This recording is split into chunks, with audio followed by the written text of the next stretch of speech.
Magandang araw, magandang buhay, future LPTs. Kamusta na?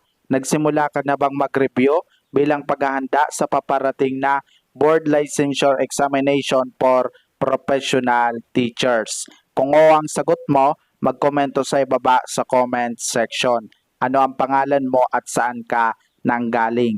Sa araw na ito, tatalakayin ko ang bawat tanong ng masinsinan at lubusan at magbibigay ng mga sagot sa pamamagitan ng rasyonalisasyon at tatalakayin ko rin ng isang paraan kung paano mapanatili o maaalala ang mga bagong impormasyon o kaalaman na iyong natuklasan. Halina't panoorin, pakinggan at sundan ang talakayan hanggang sa huli. Sisimulan ko na. Balangkasin ang mga sumusunod ng naaayon sa pagpapahalaga ng pamilyang Pilipino. Ano sa tingin mo ang tamang sagot? Pakikomento sa ibaba sa comment section. Tingnan natin kung makuha mo ito. Para masagutan ng tamang katanungang ito, ano muna ang keywords o clue words? Ang keywords o clue words sa tanong na ito ay ang balangkasin ng naayon sa pagpapahalaga ng pamilyang Pilipino. Ngayong natukoy na kung ano ang keywords o clue words sa tanong, ang sunod na gagawin ay magtanggal muna ng unang dalawang hindi pwede maging tamang sagot sa apat na pagpipilian. Tatanggalin muna ang mga letrang A at C. Bakit? Dahil ang tanong ay nagtatanong upang ayusin ang wastong pagkakasunod-sunod ng mga sumusunod ng naayon sa pagpapahalaga ng pamilyang Pilipino. Mali ang pagkakasunod-sunod ng mga sumusunod sa mga letrang A at C. Hindi maaaring mauna ang karangalan at respeto at ari-arian dahil hindi ito ang una o pangunahing pinahalagahan ng pamilyang Pilipino. Dalawa na lang sa apat na pagpipilian ang natitira, ang mga letrang B at D. Ang tamang sagot ay ang letrang B. Bakit? Dahil wasto ang pagkakasunod-sunod ng mga sumusunod ng naayon sa pagpapahalaga sa pamilyang Pilipino. Kung saan ang unang pinahalagahan ng pamilyang Pilipino ang pagsasama. Kilala ang pamilyang Pilipino sa pagkakaroon ng malapit na ugnayan. Pangalawa, ang edukasyon at profesional. Lubos itong pinahalagahan ng pamilyang Pilipino. Ang isang katotohanan ay kapag nakapagtapos ka, mataas ang tingin sa iyo sa lipunan at makakahanap ka ng magandang trabaho at magiging profesional. Pangatlo, ang karangalan at respeto at huli ang ari-arian. Ang mnemonic para sa balangkasin ang wastong pagkakasunod-sunod ng mga sumusunod ng naayon sa pagpapahalaga sa pamilyang Pilipino ay PEKA. P. Ang ibig sabihin ay pagsasama. E. Ang ibig sabihin ay edukasyon at profesional. K. Ang ibig sabihin ay karangalan at respeto. At A. Ang ibig sabihin ay ari-arian. Malinaw na po ba? Dati Crame Rogers Estosala as Cecil Guido Alvarez is 2. Is this arena theater, peta theater, experimental theater, or aliw theater? Ano sa tingin mo ang tamang sagot? Pakikomento sa ibaba sa comment section. Tingnan natin kung makuha mo ito. Para masagutan ng tama ang katanungang ito, ano muna ang keywords o clue words? Ang keywords o clue words sa tanong na ito ay si Cecil Guido Alvarez. Ngayong natukoy na kung ano ang keywords o clue words sa tanong, ang sunod na gagawin ay magtanggal muna ng unang dalawang hindi pwede maging tamang sagot sa apat na pagpipilian. Tatanggalin muna ang mga letrang A at D, ang arena theater at aliw theater. Bakit? Dahil ang tinatanong sa tanong ay anong theater proponent o founder si Cecil Guido Alvarez? Mali ang mga letrang A at D. Si Severino Montano ang proponent o founder ng Arena Theater. Inorganisa ni Severino Montano ang Arena Theater upang magdala ng drama sa masa. Ginamit ang sariling pera niya para simulan ang Arena Theater. Habang ang Aliw Theater naman ay isang teatro na maaaring sumuporta sa konsyerto, palabas sa teatro at iba pang live na palabas. Dalawa na lang sa apat na pagpipilian ang natitira. Ang mga letrang B at C. Ito ba ay ang peta theater o experimental theater? Ang tamang sagot ay ang letrang B, peta theater. Bakit? Dahil si Cecil Guido Alvarez ang proponent o founder ng Philippine Educational Theater Association. na naglalayong ang organisasyon ay maging isang sasakyan para sa Philippine Theater upang magkaroon ng papel sa pag-unlad ng mga tao at lipunan ng bansa. Habang si Rolando Tino naman ang proponent o founder ng experimental theater. Ay minungkahi niya ang experimental theater sa Pilipinas. Siya ang nagtatag at naging tagapangasiwa ng Ateneo Experimental Theater na maglaon pinangasiwaan niya ang teatrong Pilipino. Ang mnemonic para sa Philippines Theater proponents ay AP Matters. AP, ang ibig sabihin, si Alvarez ay sa PETA Theater. Ang ibig sabihin, si Montano ay sa Arena Theater. T, ang ibig sabihin, si Tino ay sa Experimental Theater. At RS, ang ibig sabihin, si Rogers ay sa Sala Theater. Malinaw na po ba? Which religious missionaries first arrived in the Philippines? Is this Franciscans, Augustinians, Jesuits, or Dominicans? Ano sa tingin mo ang tamang sagot? Pakikomento sa ibaba sa comment section. Tingnan natin kung makuha mo ito. Para masagutan ng tamang katanungan ito, ano muna ang keywords o clue words? Ang keywords o clue words sa tanong na ito ay ang religious missionaries first arrived in the Philippines. Ngayong natukoy na kung ano ang keywords o clue words sa tanong, ang sunod na gagawin ay magtanggal muna ng unang dalawang hindi pwede maging tamang sagot sa apat na pagpipilian. Tatanggalin muna ang mga letrang C at D. Bakit? Dahil ang tinatanong sa tanong ay sinong mga misyonerong relihiyoso ang unang dumating sa Pilipinas. Mali ang mga letrang C at D. Ang Jesuits at Dominicans ay hindi ang unang mga misyonerong relihiyoso na dumating sa Pilipinas. Dalawa na lang sa apat na pagpipilian ang natitira. Ang mga letrang A at B. Ito ba ay ang Franciscans o Augustinians? Ang tamang sagot ay ang letrang B. Augustinians. Bakit? Dahil Augustinians ang unang mga misyonerong relihiyoso na dumating sa Pilipinas, hindi ang Franciscans. Sa pangunguna ni Fraile Andres de Ordaneta, nakarating sila sa Cebu noong 1565 kasama ang ekspedisyon ng mga Espanyol sa pangunguna ni Miguel Lopez de Legazpi. Ang mga Agustinian ay mga pioneer sa pagtatag ng mga simbahan at misyon, partikular sa Cebu at Maynila. Ang mnemonic para sa Order of Religious Missionaries in the Philippines ay AFJDR. A, ang ibig sabihin ay Augustinians.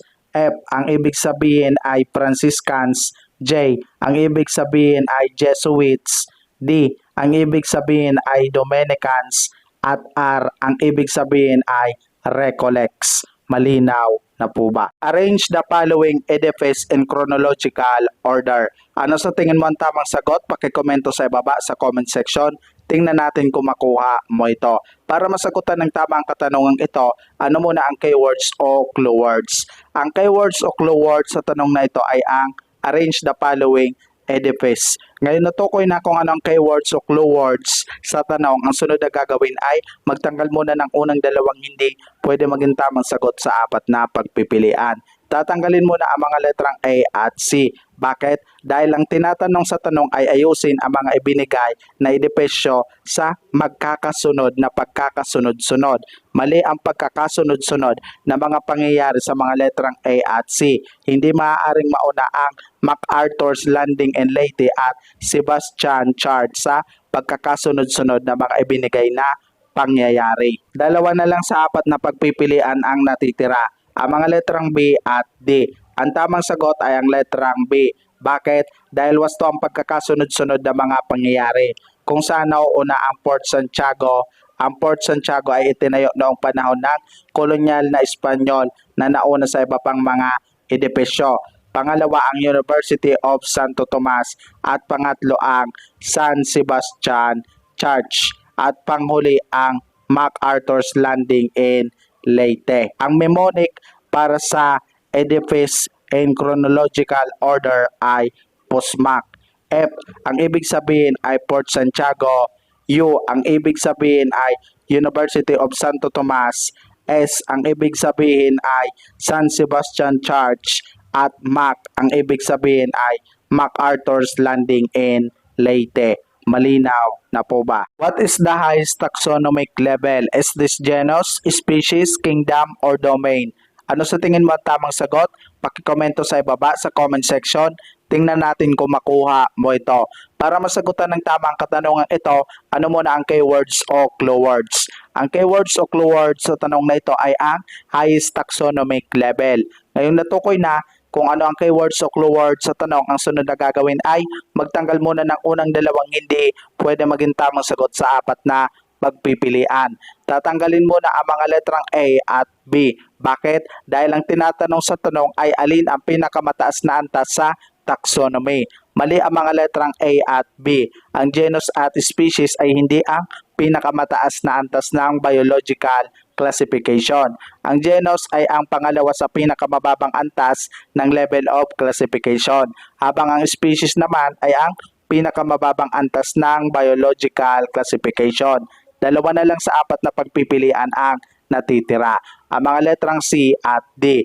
Ito ba ay ang kingdom o domain? Ang tamang sagot ay ang letrang D, domain. Bakit? Dahil domain ang pinakamataas na antas ng taxonomy, habang pumapangalawa lamang ang kingdom batay sa hierarchy of classification of plants and animals. Ang kasalukuyang sistema ng taxonomy ay mayroon ngayong 8 antas sa hierarchy nito, mula sa pinakamataas hanggang sa pinakamababa. Ang mga ito ay domain, kingdom, phylum, class, order, family, genus at species. At ang mnemonics para sa hierarchy of classification of plants and animals ay di ka papasa, causes our family great sadness, at dream ko pumasa, cause our family gets sweldo.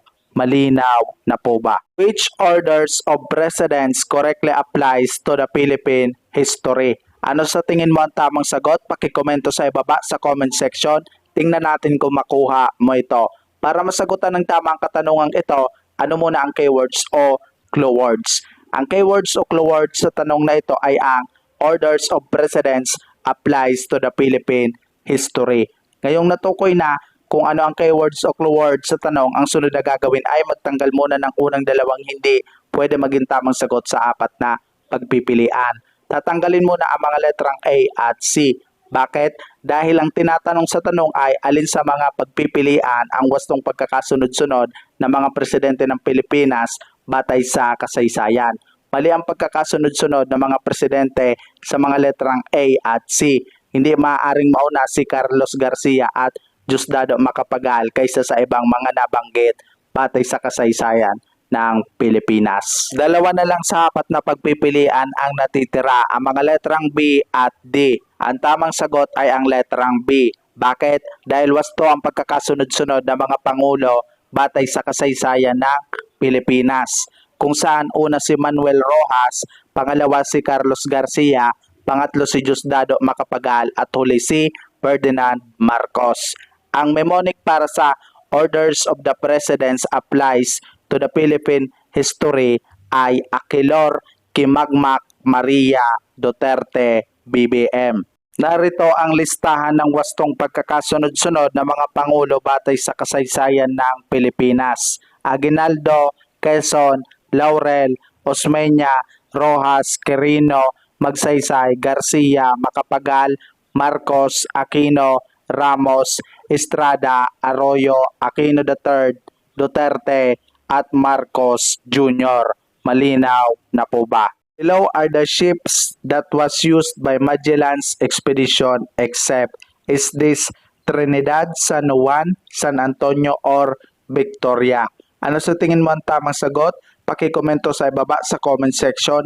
Tingnan natin kung makuha mo ito. Para masagutan ng tamang katanungan ito, ano muna ang keywords o clue words? Ang keywords o clue words sa tanong na ito ay ang ships that was used by Magellan's expedition except. Ngayong natukoy na kung anong keywords o clue words sa tanong, ang sunod na gagawin ay magtanggal muna ng unang dalawang hindi pwede maging tamang sagot sa apat na pagpipilian. Tatanggalin muna ang mga letrang A at D. Bakit? Dahil ang tanong ay nagtatanong kung alin sa mga barko na nabanggit ang hindi kabilang sa ginamit ni Magellan sa kanyang ekspedisyon. Mali ang mga letrang A at D. Ang Trinidad at Victoria ay kabilang sa 5 barkong ginamit ng ekspedisyon ni Magellan. Dalawa na lang sa 4 na pagpipilian ang natitira. Ang mga letrang B at C, ito ba ay ang San Juan o San Antonio? Ang tamang sagot ay ang letrang B, San Juan. Bakit? Dahil hindi ito kabilang sa 5 barko na ginamit ng ekspedisyon ni Magellan. Ang mnemonic para sa ships that was used by Magellan's expedition ay TSBS-C. T ang ibig sabihin ay Trinidad, S ang ibig sabihin ay Santiago, B ang ibig sabihin ay Victoria, ang tanging barko na nakabalik, S ang ibig sabihin ay San Antonio, at C ang ibig sabihin ay Concepcion. Malinaw na po ba? Arrange in chronological order from start to end. The food chain order should be. Ano sa tingin mo ang tamang sagot? Pakikomento sa ibaba sa comment section. Tingnan natin kung makuha mo ito. Para masagutan ng tama ang katanungang ito, ano muna ang keywords o clue words? Ang keywords o clue words sa tanong na ito ay ang arrange food chain order. Ngayong natukoy na kung ano ang keywords o clue words sa tanong, ang sunod na gagawin ay magtanggal muna ng unang dalawang hindi pwede maging tamang sagot sa 4 na pagpipilian. Tatanggalin muna ang mga letrang B at D. Bakit? Dahil ang tanong ay nagtatanong na ayusin ang wastong pagkakasunod-sunod mula simula hanggang katapusan. Ang pagkakasunod-sunod ng food chain. Mali ang mga letrang B at D. Hindi wasto ang pagkakasunod-sunod. Hindi maaaring mauna ang primary producer at decomposer sa pagkakasunod-sunod ng mga nabanggit na naglalarawan ng food chain. Kaya hindi ito ang maaaring maging tamang sagot. Dalawa na lang sa 4 na pagpipilian ang natitira. Ang mga letrang A at C. Ang tamang sagot ay ang letrang C. Bakit? Dahil wasto ang pagkakasunod-sunod na naglalarawan sa food chain kung saan nauuna ang sun, nagbibigay enerhiya ang araw. Pangalawa ang mga primary producer tulad ng mga halaman na nagko-convert ng enerhiya ng araw sa pagkain sa pamamagitan ng photosynthesis. Pangatlo ay ang mga primary consumer. Ito ay isang organismo na kumakain ng mga halaman at nagbibigay ng enerhiya na kailangan para magamit ng iba pang uri ng mga mamimili. At panghuli ay mga decomposers kung saan sinisira ng mga decomposer ang mga labi ng mga halaman at hayop. Ang mnemonic para sa food chain order ay SPPD. S ang ibig sabihin ay sun, P ang ibig sabihin ay primary producer, P ang ibig sabihin ay primary consumer, at D ang ibig sabihin ay decomposer. Malinaw na po ba? Who is the first aboriginal settlers in the Philippines? Is this Malay, Indones, Negritos, or Tabon? Sino sa tingin mo ang tamang sagot? Pakikomento sa ibaba sa comment section. Tingnan natin kung makuha mo ito. Para masagutan ng tama ang katanungang ito, ano muna ang keywords o clue words? Ang keywords o clue words sa tanong na ito ay ang first aboriginal settlers in the Philippines. Ngayong natukoy na kung ano ang keywords o clue words sa tanong, ang sunod na gagawin ay magtanggal muna ng unang dalawang hindi pwede maging tamang sagot sa 4 na pagpipilian. Tatanggalin muna ang mga letrang A at D. Bakit? Dahil ang tinatanong sa tanong ay sino ang unang mga katutubong nanirahan sa Pilipinas. Mali ang mga letrang A at D. Ang Malay at Tabon ay hindi ang mga unang mga katutubong nanirahan sa Pilipinas. Dalawa na lang sa 4 na pagpipilian ang natitira, ang mga letrang B at C. Ito ba ang Indones o Negritos? Ang tamang sagot ay ang letrang C. Bakit? Dahil ang unang mga katutubong nanirahan sa Pilipinas bago dumating ang mga kolonisador ay ang mga Eta o Negrito. Ang mnemonic para sa original settlers in the Philippines ay AIM. A, ang ibig sabihin ay Etas or Negritos, I, ang ibig sabihin ay Indones, at M, ang ibig sabihin ay Malays. Malinaw na po ba? Arrange the chronological order of life events of Rizal. Ano sa tingin mo ang tamang sagot? Pakikomento sa ibaba sa comment section. Tingnan natin kung makuha mo ito. Para masagutan ng tama ang katanungang ito, ano muna ang keywords o clue words? Ang keywords o clue words sa tanong na ito ay ang arrange order of life events of Rizal. Ngayong natukoy na kung ano ang keywords o clue words sa tanong, ang sunod na gagawin ay magtanggal muna ng unang dalawang hindi pwede maging tamang sagot sa apat na pagpipilian.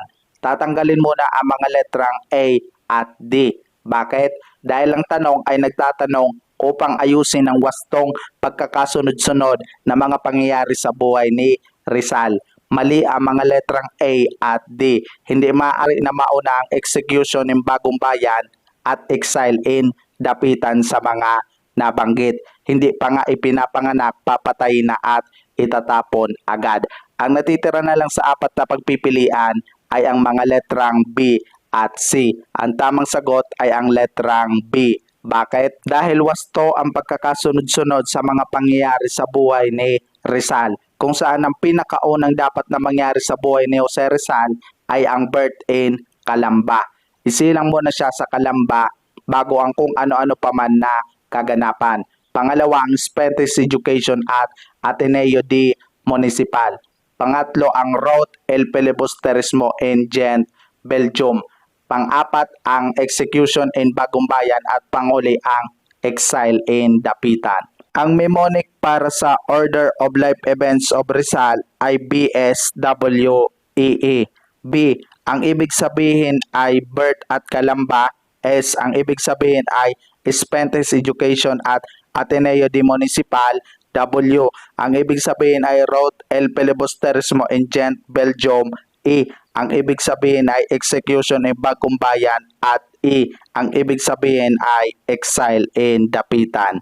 Malinaw na po ba? Arrange the chronological order of Rizal's works. Ano sa tingin mo ang tamang sagot? Pakikomento sa ibaba sa comment section.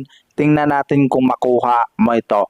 Para masagutan ng tamang katanungan ito, ano muna ang keywords o clue words? Ang keywords o clue words sa tanong na ito ay ang arrange order of Rizal's works. Ngayong natukoy na kung anong keywords o clue words sa tanong, ang sunod na gagawin ay magtanggal muna ng unang dalawang hindi pwede maging tamang sagot sa apat na pagpipilian. Tatanggalin muna ang mga letrang A at B. Bakit? Dahil ang tanong ay nagtatanong upang ayusin ang wastong pagkakasunod-sunod ng mga gawa ni Rizal. Mali ang mga letrang A at B. Hindi wasto ang pagkakasunod-sunod na mga nabanggit na mga akdang isinulat o gawa ni Rizal. Dalawa na lang sa apat na pagpipilian ang natitira. Ang mga letrang C at D. Ang tamang sagot ay ang letrang D. Bakit? Dahil wasto ang pagkakasunod-sunod na mga akdang isinulat o gawa ni Jose Rizal, kung saan ang una ang may primera inspirasyon na isang taus-pusong tula ni Rizal na inalay sa kanyang ina na si Doña Teodora Alonso. Pinakita nito ang matinding paghanga at pagmamahal ng batang Rizal sa kanyang ina na gumanap ng mahalagang papel sa paghubog sa kanyang mga pagpapahalaga at pagkatao. Si Teodora Alonso ang kanyang unang guro. Pangalawa, ang Ala Flores de Heidelberg, ang tulang isinulat ni Jose Rizal habang nag-aaral sa Germany sa ikasyam na saknong na tula. Ginamit niya ang mga bulaklak bilang simbolo ng kanyang malalim na pangungulila sa kanyang pamilya at sariling bayan ng Pilipinas habang nasa ibang bansa. Pangatlo, ang Noli Me Tangere. Ang Noli Me Tangere na unang inilathala sa Berlin, Germany, Uncle Tom's Cabin ang naging inspirasyon ni Rizal sa kanyang nobela na isinulat ang tungkol sa hindi pagkakapantay-pantay sa lipunang Pilipino. Ang Noli Me Tangere ay itinuturing na pinakamaimpluwensyang nobela ni Rizal at pangunahing kinikilala para sa inspirasyon ng Rebolusyong Pilipinas. Ang nobela ni Rizal ay nagbubunyag ng mga detalye ng pag-aabuso noong panahon ng rehimeng Espanyol sa Pilipinas at isinalin bilang social cancer or touch me not. Ang nobelang ito ay inilarawan bilang isang romantikong nobela. Ito ay isang gawa ng puso at gawa ng damdamin. At huli, ang El Filibusterismo. Ang El Filibusterismo na lumabas sa Ghent, Belgium. Ang tatlong martir na pari o gumbursa ang naging inspirasyon ni Rizal para sa ikalawa niyang nobela kung saan ang tatlong katutubong pari ay inakusahan ng pagtataksil at pampublikong pinatay na nagbigay ng inspirasyon at isang babala. Ang pangunahing tema ng El Filibusterismo ay ang mga pang-aabuso at kawalang hiyaan ng mga praile. Ang mnemonic para sa Orders of Rizal's works ay Mani. M. Ang ibig sabihin ay Mi Primera Inspiración. A. Ang ibig sabihin ay A la Flores de Heidelberg. N. Ang ibig sabihin ay No le metangere. At E. Ang ibig sabihin ay El Filibusterismo. Malinaw na po ba? Who is the first American Governor General of the Philippines? Is this Miguel de Legazpi, Wesley Merritt, Howard Taft, or Douglas MacArthur? Sino sa tingin mo ang tamang sagot? Pakikomento sa ibaba sa comment section. Tingnan natin kung makuha mo ito. Para masagutan ng tamang katanungan ito, ano muna ang keywords o clue words? Ang keywords o clue words sa tanong na ito ay ang first American Governor General of the Philippines. Ngayong natukoy na kung ano ang keywords o clue words sa tanong, ang sunod na gagawin ay magtanggal muna ng unang dalawang hindi pwede maging tamang sagot sa apat na pagpipilian. Tatanggalin muna ang mga letrang A at D. Bakit? Dahil ang tinatanong sa tanong ay sino ang unang Amerikanong gobernador general ng Pilipinas. Mali ang mga letrang A at D. Hindi si Miguel de Legazpi at Douglas MacArthur ang unang Amerikanong gobernador general ng Pilipinas. Si Miguel de Legazpi ay ang unang Espanyol na gobernador general ng Pilipinas, habang si Douglas MacArthur naman ay ang ikatlo at huling gobernador militar ng Pilipinas. Dalawa na lang sa apat na pagpipilian ang natitira. Ang mga letrang B at C. Ito ba ay si Wesley Merritt o si Howard Taft? Ang tamang sagot ay ang letrang C. Bakit? Si Howard Taft ang unang Amerikanong gobernador sibil ng Pilipinas, habang si Wesley Merritt naman ang unang gobernador ng militar ng Pilipinas. Ang mnemonic para sa Civil Governor General of the Philippines ay WFW. Ang ibig sabihin ay William Taft at F ang ibig sabihin ay Frank Murphy. Malinaw na po ba? Arrange chronological order of steps in the scientific method. Ano sa tingin mo ang tamang sagot? Pakikomento sa ibaba sa comment section. Tingnan natin kung makuha mo ito. Para masagutan ng tamang katanungang ito, ano muna ang keywords o clue words? Ang keywords o clue words sa tanong na ito ay ang arrange order of steps in the scientific method. Ngayong natukoy na kung ano ang keywords o clue words sa tanong, ang sunod na gagawin ay magtanggal muna ng unang dalawang hindi pwede maging tamang sagot sa apat na pagpipilian. Tatanggalin muna ang mga letrang B at C. Bakit? Dahil ang tinatanong sa tanong ay ayusin ang wastong pagkakasunod-sunod ng mga hakbang sa pamaraang sayentipiko. Mali ang mga letrang B at C. Hindi wasto ang pagkakasunod-sunod. Hindi maaaring mauna ang formulate the hypothesis at formulate a conclusion kaysa sa iba pang mga nabanggit. Dalawa na lang sa apat na pagpipilian ang natitira. Ang mga letrang A at D. Ang tamang sagot ay ang letrang D. Bakit? Dahil nagpapakita ng wastong pagkakasunod-sunod ng mga hakbang sa sayentipikong pamamaraan, kung saan ang unang hakbang ay ang identify the problem. Bago ang lahat, dapat matukoy muna kung ano nga ba ang problema ang kailangang pag-aralan at bigyan ng kasagutan o solusyon. Ang pangalawang hakbang ay ang formulate the hypothesis. Bumalangkas ng prediksyon na pahayag kung ano ang inaasahang mangyayari kapag sinuri ang tanong sa pananaliksik. Ang pangatlong hakbang ay ang test the hypothesis. Ang ikaapat na hakbang ay ang analyze the result. At panghuli, ang formulate a conclusion batay sa impormasyon na nakalap. Ang mnemonic para sa order of steps of scientific method ay FTAP. I, ang ibig sabihin ay identify the problem. F, ang ibig sabihin ay formulate the hypothesis.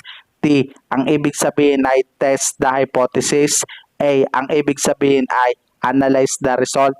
And F. Ang ibig sabihin ay formulate a conclusion. Malinaw na po ba? Arrange chronological order of events of the Philippines history. Ano sa tingin mo ang tamang sagot? Pakikomento sa ibaba sa comment section. Tingnan natin kung makuha mo ito. Para masagutan ng tamang katanungang ito, ano muna ang keywords o clue words? Ang keywords o clue words sa tanong na ito ay ang arrange order of events of the Philippines history. Ngayong natukoy na kung ano ang keywords o clue words sa tanong, ang sunod na gagawin ay magtanggal muna ng unang dalawang hindi pwede maging tamang sagot sa apat na pagpipilian. Tatanggalin muna ang mga letrang A at B. Bakit? Dahil ang tanong ay nagtatanong upang ayusin ang wastong pagkakasunod-sunod na mga pangyayari batay sa kasaysayan ng Pilipinas. Mali ang mga letrang A at B. Hindi maaari na mauna ang EDSA Revolution at Declaration of Martial Law sa mga nabanggit. Ang natitira na lang sa apat na pagpipilian ay ang mga letrang C at D. Ang tamang sagot ay ang letrang C. Bakit? Dahil wasto ang pagkakasunod-sunod na mga pangyayari batay sa kasaysayan ng Pilipinas, kung saan ang mauuna sa pagkakasunod-sunod na mga pangyayari batay sa kasaysayan ng Pilipinas ay Philippines sold to the USA through Treaty of Paris. Matapos ang pagkatalo nito sa digmaang Espanyol-Amerikano, ibinigay ng Espanya ang matagal ng kolonya ng Pilipinas sa Estados Unidos sa kasunduan sa Paris. Pangalawa, ang Manila as open city during Japanese occupation.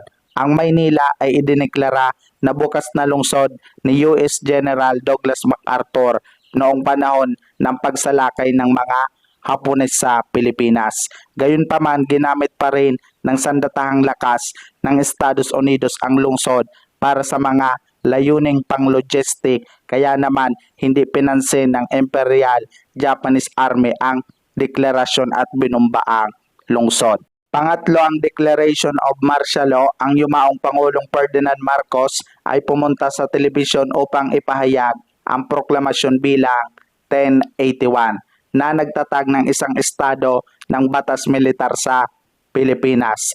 Ang authoritarianismo sa konstitusyon o ang paggamit ng batas sa konstitusyon upang bigyang katwiran ang authoritarian na pamamahala ay ipinataw sa buong bansa upang bumuo ng isang bagong lipunan. Nagmarka ito ng simula ng 14 na taong panahon ng one-man rule sa epektibong tatagal hanggang sa mapatalsik si Marcos sa bansa. Panghuli, ang dahilan kung paano napatalsik ang Marcos sa bansa, ang EDSA Revolution, nang sumiklab ang tinatawag na bloodless revolution. Bakit? Dahil ito ang revolusyon na walang karahasan o pagdanak ng dugo na nangyari. Ang tunay na empowerment ng demokrasya ay ipinakita sa EDSA sa pamamagitan ng matagumpay nitong pagsisikap na patalsikin ang isang tyrant sa pamamagitan ng isang demonstrasyon na walang pagpapaubaya sa karahasan at pagdanak ng dugo. Ang mga panalangin at rosaryo na pinalakas ng pananampalataya at tanging sandata na ginamit ng mga Pilipino upang mabawi ang kanilang kalayaan mula sa kamay na bakal ni Pangulong Ferdinand Marcos. Ang EDSA ay kung saan idinaos ang mapayapang demonstrasyon. Ito ay isang araw na nagtipon sa lahat ng mga Pilipino sa pagkakaisa na may katapangan at pananampalataya upang manaig ang demokrasya sa bansa. Ang kapangyarihan ng mga tao na nagtipon sa EDSA ang nagpanumbalik sa demokratikong Pilipinas na nagwakas sa mapang-aping rehimeng Marcos. Kaya naman nakilala ito bilang EDSA People Powers Revolution. Ang mnemonic para sa order of events of the Philippine history ay PMDA. P. Ang ibig sabihin ay Philippines sold to the USA through Treaty of Paris. M. Ang ibig sabihin ay Manila as an open city during Japanese occupation. D. Ang ibig sabihin ay Declaration of Martial Law. At E. Ang ibig sabihin ay EDSA Revolution. Malinaw na po ba? Aside from Philippines, another country that claims ownership of parts of South China Sea is this Korea, Japan, Singapore, or Vietnam? Ano sa tingin mo ang tamang sagot? Pakikomento sa ibaba sa comment section. Tingnan natin kung makuha mo ito. Para masagutan ng tama ang katanungang ito, ano muna ang keywords o clue words? Ang keywords o clue words sa tanong na ito ay ang country that claims ownership of parts of South China Sea. Ngayong natukoy na kung ano ang keywords o clue words sa tanong, ang sunod na gagawin ay magtanggal muna ng unang dalawang hindi pwede maging tamang sagot sa apat na pagpipilian. Tatanggalin muna ang mga letrang A at B. Bakit? Dahil ang tinatanong sa tanong ay anong isa pang bansa na nag-aangkin ng pagmamay-ari ng bahagi ng South China Sea bukod sa Pilipinas. Mali ang mga letrang A at B. Dahil malabong angkinin ng mga bansang Korea at Japan ang South China Sea at hindi naman talaga nila ito inaangkin. Dalawa na lang sa apat na pagpipilian ang natitira. Ang mga letrang C at D. Ito ba ay ang Singapore o Vietnam?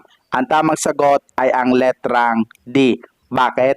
Dahil ang Vietnam ay isa pang bansa na nag-aangkin ng pagmamay-ari ng mga bahagi ng South China Sea bukod sa Pilipinas. Ang mnemonic para sa country that claims ownership of parts of South China Sea ay BIMPTBC.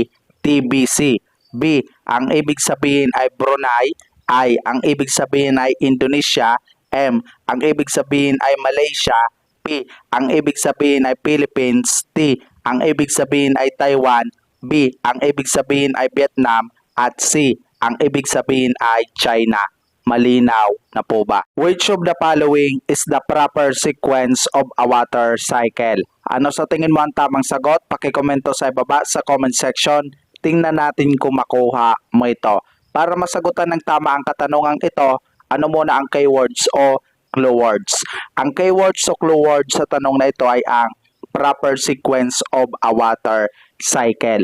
Ngayong natukoy na kung ano ang keywords o clue words sa tanong, ang sunod na gagawin ay magtanggal muna ng unang dalawang hindi pwede maging tamang sagot sa apat na pagpipilian. Tatanggalin muna ang mga letrang C at D. Bakit? Dahil ang tanong ay nagtatanong na alin sa mga pagpipilian ang nagpapakita ng wastong pagkakasunod-sunod ng yugto ng ikot ng tubig. Mali ang mga letrang C at D dahil hindi wasto ang pagkakasunod-sunod ng mga nabanggit. Hindi maaring mauna ang precipitation at transpiration sa pagkakasunod-sunod ng mga yugto ng ikot ng tubig. Dalawa na lang sa apat na pagpipilian ang natitira. Ang mga letrang A at B.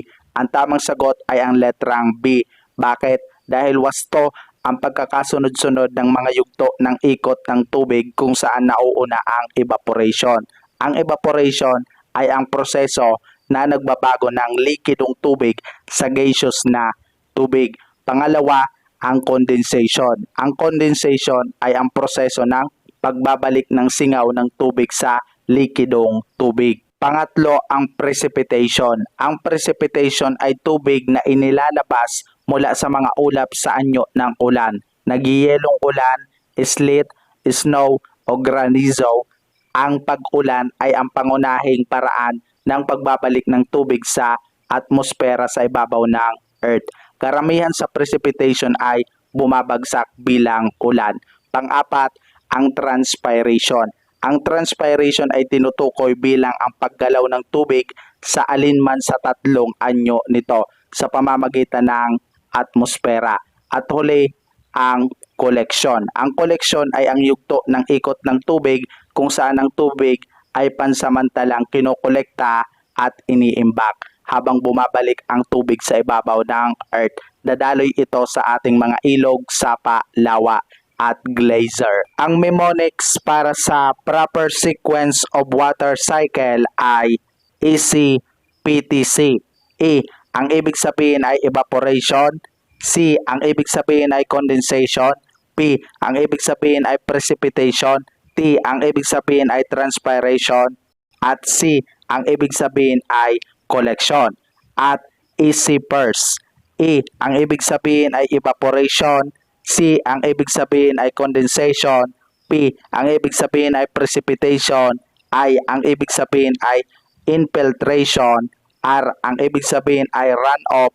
At S. Ang ibig sabihin ay sublimation. Malinaw na po ba? Which of the following shows the correct sequence of the water cycle? Ano sa tingin mo ang tamang sagot? Pakikomento sa ibaba sa comment section. Tingnan natin kung makuha mo ito. Para masagutan ng tama ang katanungang ito, ano muna ang keywords o clue words? Ang keywords o clue words sa tanong na ito ay ang correct sequence of a water cycle. Ngayong natukoy na kung ano ang keywords o clue words sa tanong, ang sunod na gagawin ay magtanggal muna ng unang dalawang hindi pwede maging tamang sagot sa apat na pagpipilian. Tatanggalin muna ang mga letrang B at D. Bakit? Dahil ang tanong ay nagtatanong na alin sa mga pagpipilian ang nagpapakita ng wastong pagkakasunod-sunod ng yugto ng ikot ng tubig. Mali ang mga letrang B at D. Hindi wasto ang pagkakasunod-sunod ng mga yugto ng ikot ng tubig. Hindi maaaring mauna ang condensation at precipitation sa pagkakasunod-sunod ng mga yugto ng ikot ng tubig. Dalawa na lang sa apat na pagpipilian ang natitira. Ang mga letrang A at C. Ang tamang sagot ay ang letrang A. Bakit? Dahil wasto ang pagkakasunod-sunod ng mga yugto ng ikot ng tubig, kung saan nauuna ang evaporation, pangalawa ang condensation, pangatlo ang precipitation, at huli ang runoff. Ang runoff ay ang bahagi ng ikot ng tubig kung saan ang tubig ay dumadaloy sa ibabaw ng lupa bilang tubig sa ibabaw sa halip na masipsip sa tubig sa lupa o sumingaw. Lumalabas ang runoff sa mga hindi nakokontrol na batis sa ibabaw, ilog, kanal at imburnal. Ang mnemonics para sa proper sequence of water cycle ay ECPTC at ECPERS. Malinaw na po ba?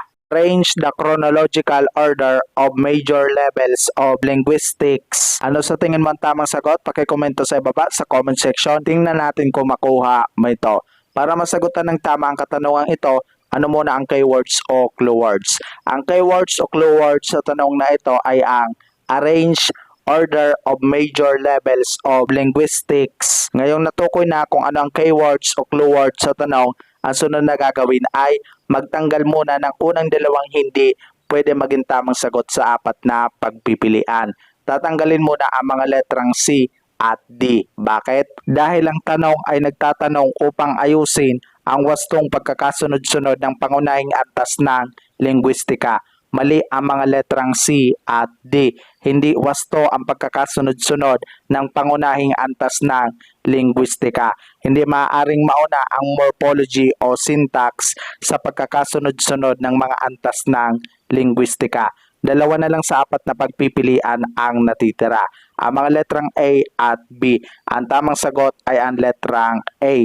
Bakit? Dahil wasto ang pagkakasunod-sunod ng mga antas ng linguistika, kung saan nauuna ang phonology. Ang phonology o phonolohiya ay tumutukoy sa pag-aaral sa mga ponema, paghinto, pagtaas, pagbaba ng tinig, diin at pagpapahaba ng tunog. Pangalawa, ang orthography. Ang orthography or ortografiya ay isang bahagi ng pag-aaral ng wika na tumatalakay sa mga titik at pagbaybay. Pangatlo, ang morphology.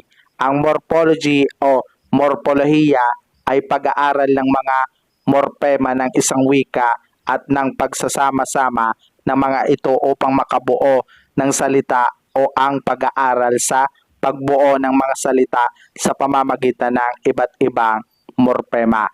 Ikaapat, ang semantics. Ang semantics o semantiko o semantika ay ang pag-aaral ng kahulugan. Ito ay tumutukoy sa kung paano nabibigyang kahulugan ang mga salita batay sa paggamit nito sa pangungusap o pahayag. Panghuli ay ang syntax. Ang syntax ay bahagi ng linguistika na nag-aaral sa mga estruktura at pagbuo ng mga pangungusap. The major levels of linguistics are phonetics. Ang phonetics o phonetica ay ang pag-aaral ng paggawa at pagdama ng mga tunog ng pagsasalita. Pangalawa ang phonology. Pangatlo ang orthography. Pang-apat ang morphology. Panglima ang syntax. Pang-anim ang semantics. At panghuli ang pragmatics. Ang pragmatics o pragmatiko ay isang sangay ng linguistic na siyang nag-aaral sa mga paraan kung saan ang konteksto ng salita ay isang nagiging bahagi ng kahulugan nito. Nakapaloob sa pragmatiko o pragmatics ang iba't ibang teorya ng pananalita, pakikipag-usap, pakikipagtalastasan at iba pang kilos pangwika sa larangan ng filosofiya, sosyolohiya, antropolohiya at iba pa. Ang mnemonic para sa major levels of linguistics ay PP, OM, SS, P.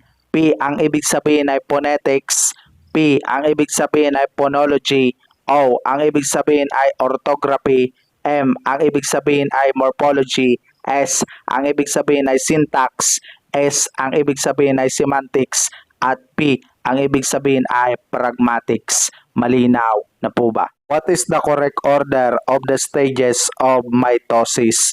Ano sa tingin mo ang tamang sagot? Pakikomento sa ibaba sa comment section.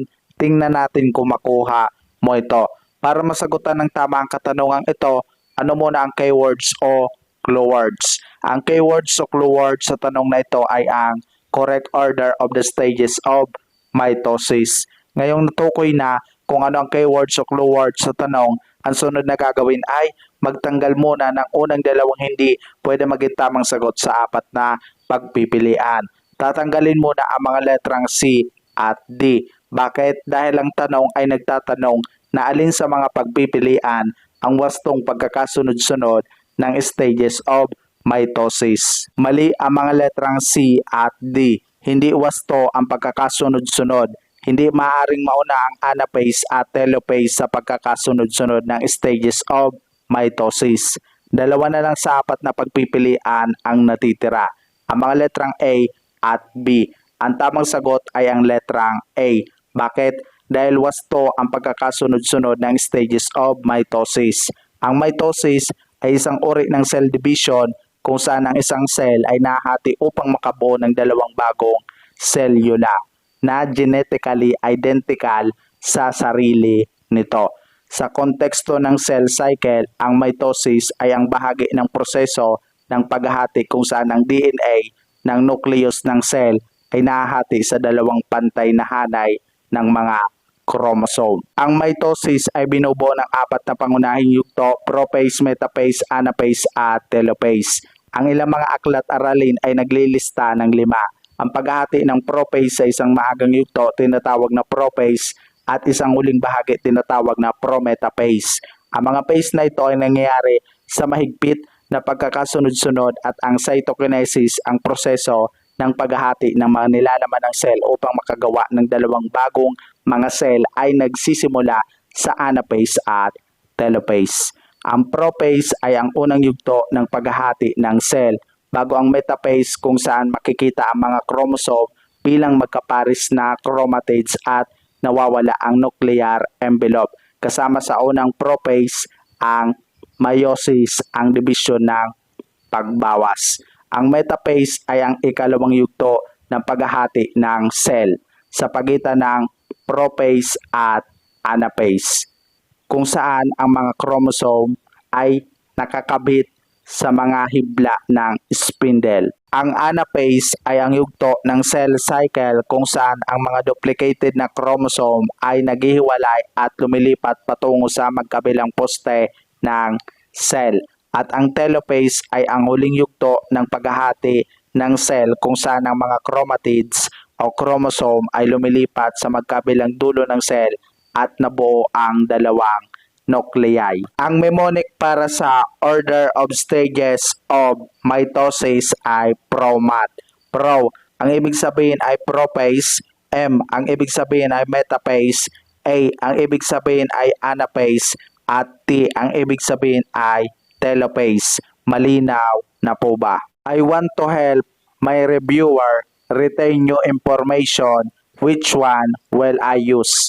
Is this questions, mnemonics, games, or simulations? Ano sa tingin mo ang tamang sagot? Pakikomento sa baba sa comment section.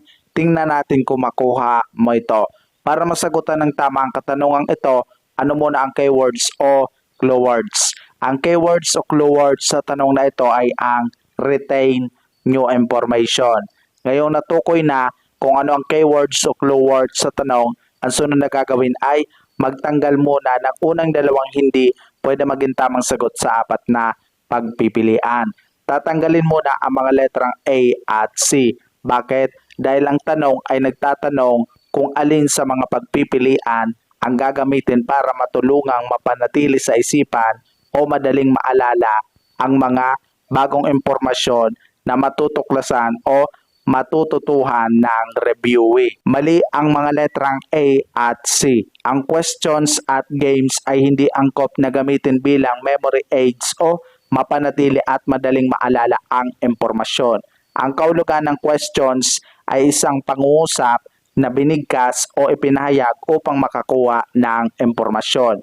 Ang mga tanong ay isang paraan ng pakikipag-ugnayan sa mga mag-aaral upang mapanatili ang kanilang atensyon at palakasin ang kanilang pakikilahok. Maaaring suriin, ipahayag muli, bigyang diin at o ibuod ng mga tanong kung ano ang mahalaga. Ang mga tanong ay nagpapasigla sa talakayan at malikhain at critical na pag-iisip. Pati na rin ang pagtukoy kung paano nag-iisip ang mga mag-aaral. Tinutulungan nito ang mga guro na sukatin ang pag-unawa ng mag-aaral, pasiglay ng critical na pag-iisip at hikayatin ang aktibong pakikilahok.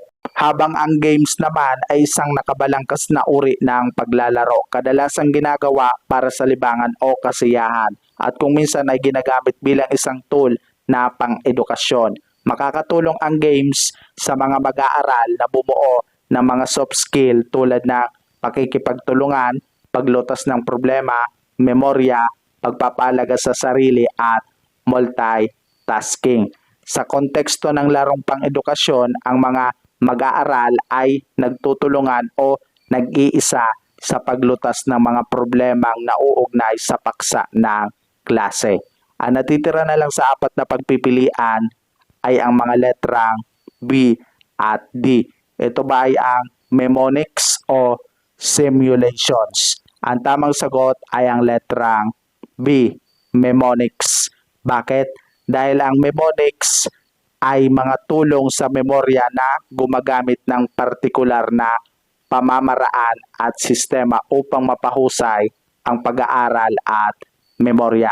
Mari silang maging pasalita o visual na kinasasangkutan ng paggamit ng mga acronym, rhyme, kwento at visual na imahe. Ang mnemonics ay isang mahusay na pamamaraan sa pagsasaulo dahil tinutulungan ka nitong matuto, mapanatili at madaling maalala ang impormasyon.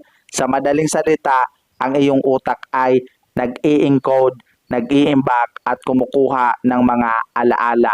Nakakatulong ang mga mnemonic na mapabuti ang iyong pangmatagalang memorya.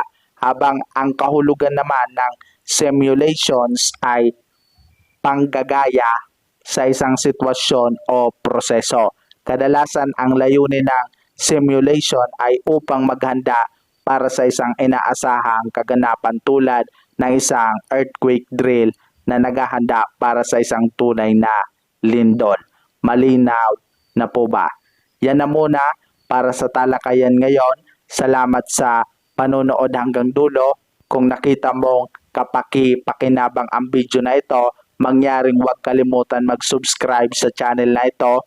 Please like this video, leave a comment, and share para marami pa ang makapanood at matulungan ang video na ito na kukuha rin ng board exam para sa mga professional na guro. At panghuli, huwag kalimutan na pindutin ang notification bell button para hindi mo makaligtaan ang aking mga susunod na video.